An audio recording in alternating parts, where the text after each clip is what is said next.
guys, it's Tamara here again from Draw a Fence with another episode of What the Form. In this episode, we're going to be looking at site instructions, what they are, how they're used, and how your fence company can use them to streamline your paperwork process and prevent disputes. So if that's something that interests you, please keep watching.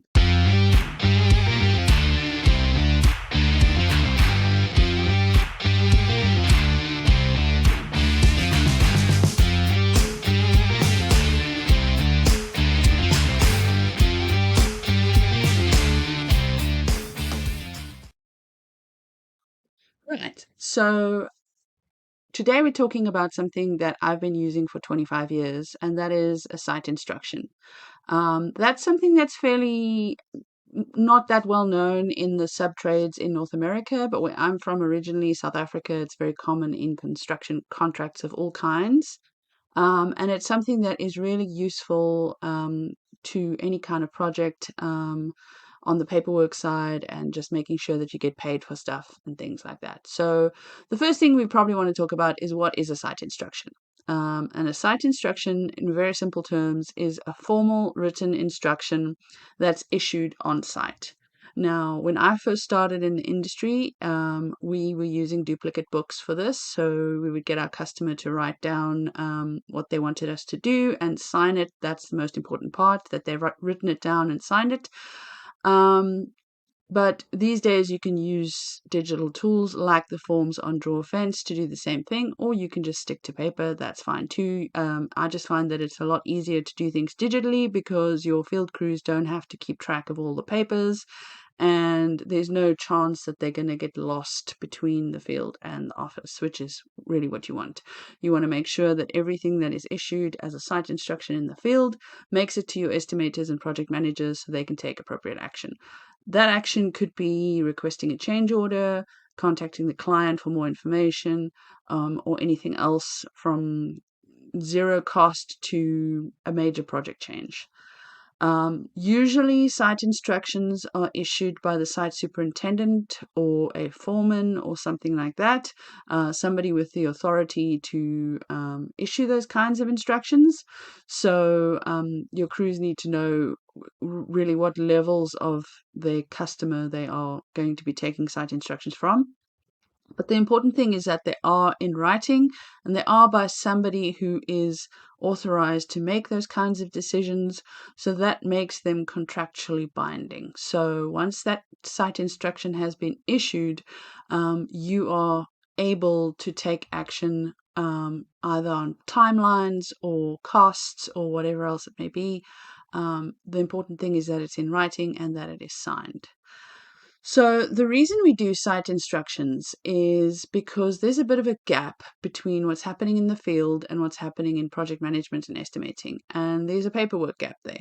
So, if your customer needs something changed, the usual process would be for them to speak to your estimator or project manager, and then there would be a change order process, and then there would be approvals needed, and then there would be all the other things. But the problem with that is that can take time to get from start to finish. And as we all know, fence projects can move very fast. So if you don't have those instructions in a timely manner, your crews could be standing, and that means additional mobilization charges, and that means all kinds of complications and potential conflict and so on. So, a site instruction helps to bridge the gap on smaller issues. So, this might be moving something from one place to another, or you notice a problem on the site and your foreman speaks to the site superintendent and they tell them how to handle it, and your foreman says please sign a site instruction so that we have a written record of what you've requested we do, and so on and so on. Usually site instructions, like the site instructions on Draw a Fence, will state that the work will commence immediately, but that there may be cost and time implications. Obviously, your field crews aren't going to know that in every instance. So, unless, unless it's a big change where it's something obvious, where it's like a spec change or something, they're going to know that it's going to be a cost implication. But there could be cost implications to a lot of other things, adding a post somewhere or moving something from one place to another. There could be changes to the material quantities or whatever it might be. And your field people don't need to know that. All they need to know is that they need to get a written instruction every time they're going to do something like that, so that the people who do know, which is your estimators and project managers, can take action on that, but also that allows the field to carry on working and they don't have to stop and wait for an instruction. So, like I said, the crews on site are not expected to be estimators or project managers. Sometimes that might be the case. Sometimes you might have crews that have somebody who can handle that kind of thing, and that's great. But very often there's a division between the field and the back office, and these kinds of documents are designed to bridge that gap so that the field crew knows I need to get a site instruction, they get it signed, and they can carry on with their lives. They don't have to worry about it. They don't have to get on the phone. They don't have to call anybody. They don't have to, like, panic about stuff and whatever. They can just carry on with what they're doing. And the easiest way that I found to implement something like site instructions is to let your crews know that anytime there's any change, no matter what it is, no matter what they think might be the case, cost or time or whatever implication, or whether they think there might not be an implication at all, just get them to write it down. I used to tell my guys back in the day, even if you write it down on toilet paper, as long as it's signed, I can work with it. But obviously now with digital tools like DrawFence and whatever else you might be using, you don't need to do that. But that's the gist of it. If something has to change on site, somebody has to write it down and somebody has to sign it, and that's it. So I hope that was helpful, and I am going to show in the next part of the video how our site instruction form works. They're really simple. They're designed to be simple. They're designed to be done in like minutes so that your crews don't have to take a big chunk out of their day to get paperwork done and stuff like that. They're also designed to be signed digitally, so once the person has agreed to the change, they can just take a picture of the signature and upload it, and it's signed and ready to go, and it'll automatically be sent to your estimators. So that's really what you want to do. You want to make this is designed to streamline the process as much as possible. So from start to finish, it needs to be as quick as possible, as easy as possible, and your crews need to basically not have any speed bumps in their day. This has been another episode of What the Form, and I hope you will join us next time. We'll be talking more about documentation for fence companies and how they can improve your processes on site and off. Thanks for listening. Bye. Right, so now that you know why a site instruction is useful and when you should use it, I'm just going to quickly walk you through the site instruction form that's on DrawFence. And we've made this as simple as possible so that when you're on site and you're doing this form, it's really quick and easy to do it. So as you can see, it gives you some instructions at the top here about what this form is for. And then as usual, you would select your company from the list of available companies and the logo that you want to use on this form. And then you would just type in the project name, client name, and site instruction number.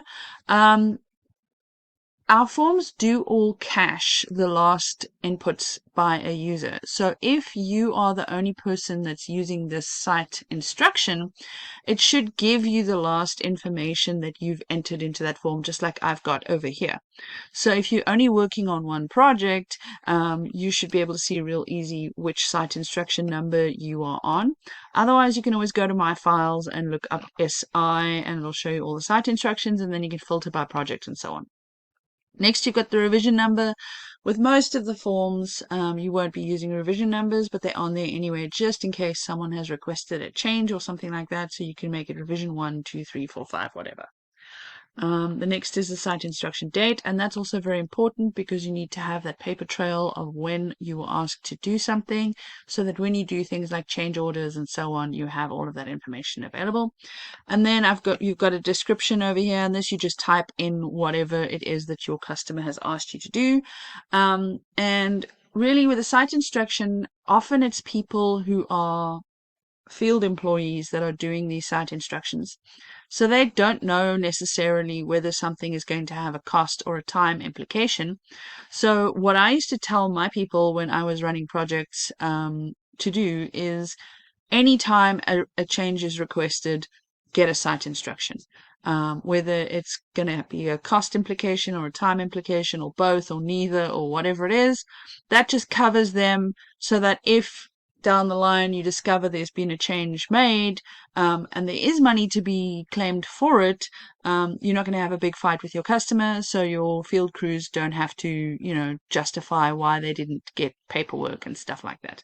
So really, I used to just tell people anytime they change anything, whether it's moving something, removing something, adding something, making you work on a different part of the site or whatever it might be, and there's not already paperwork in the works for it, like a change order or something like that, get a site instruction signed and then send it off to your estimator, and your estimator will be able to tell whether there's going to be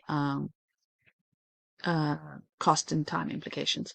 Also, like all of our drawings and our forms, whatever is the email address associated with the company that you've selected for this, that's where this form will be sent to. So they don't have to put in your email address or anything like that. It'll automatically be sent, and it'll automatically save to the My Files storage area. So it's always there for whoever needs to see it. So the next part is just who's requesting this, and that would be the requester name. You want to know their name, their role, when they requested this, and their email address.